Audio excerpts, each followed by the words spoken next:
மாப்பிள சாமி கிட்ட வேண்டிக்கோ, இன்னைக்கு போற வேலை நல்லபடியா நடக்கணும்னு. கடவுள சப்போஸ் யார்கிட்ட மாட்டின்னு அவ வாங்குற மிஞ்சுனா அவன் மட்டும் வாங்கின கடவுள நான் வாங்க கூடாது கடவுள. கடவுளே இன்னைக்கு பணம் வரவு நிறைய இருக்கணும், இந்த தொன்னிக்கு ஒரு ரூபாய் கூட சேரக்கூடாது கடவுளே. என்ன மட்டும் காப்பாட்டு கடவுள. மாப்பிள்ள கும்பிட்டா. என்ன மாப்பிள கும்பிட்டா? என் மாப்பிள்ள நீ 100 வருஷம் நல்லா இருக்கணும்னு வேண்டிக்கிட்டா மாப்பிள்ள. சரி நீ நான் வேண்டிக்கினா? நீ 100 வருஷம் வாங்கணும்னு வேண்டிக்கின, நான் 120 வருஷம் நீ வாங்கணும்னு வேண்டிக்கினேன். டேய் இது வரலடா சாப்பிடா. என்னடா 120 வருஷம் வாங்கணும்ன்ற சாப்பிடுற? 100 வயசு ஆகும்போது ஒண்ணுமே முடியாது, 120 வயசுல இழுத்துங்க கிடைக்கணுமா? அட போடா. புறாப்பா உன் நல்லது கோஸ்தான் வேணும் நீ இப்படி சொல்ற. சரி நீங்க என்ன பண்ணலாம்? ஒண்ணும் புரியலையா?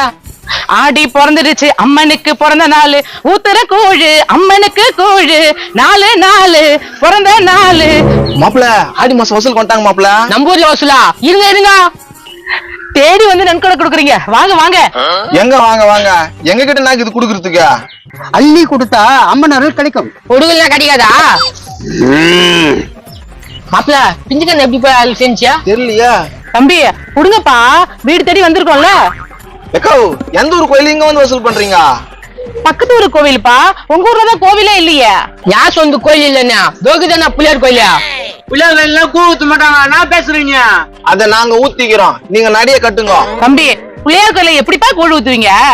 அத நாங்க பாத்துக்கிறோம், நீங்க கிளம்புங்க. சொன்னா எங்க கேட்க போறீங்க, நீ வாடா. நீ எங்க போற? நீ நில்லு. வசூலுக்கு போற என்ன போச்சுங்க? நம்ம பிள்ளையார் கோயிலுக்கு வசூல் பண்ணலாம், நீ இங்கே இரு. மறக்காம இந்த வீடியோவை ஃபுல்லா பாருங்க, கீழே ஸ்கிரீன்ல கிளிக் பண்ணி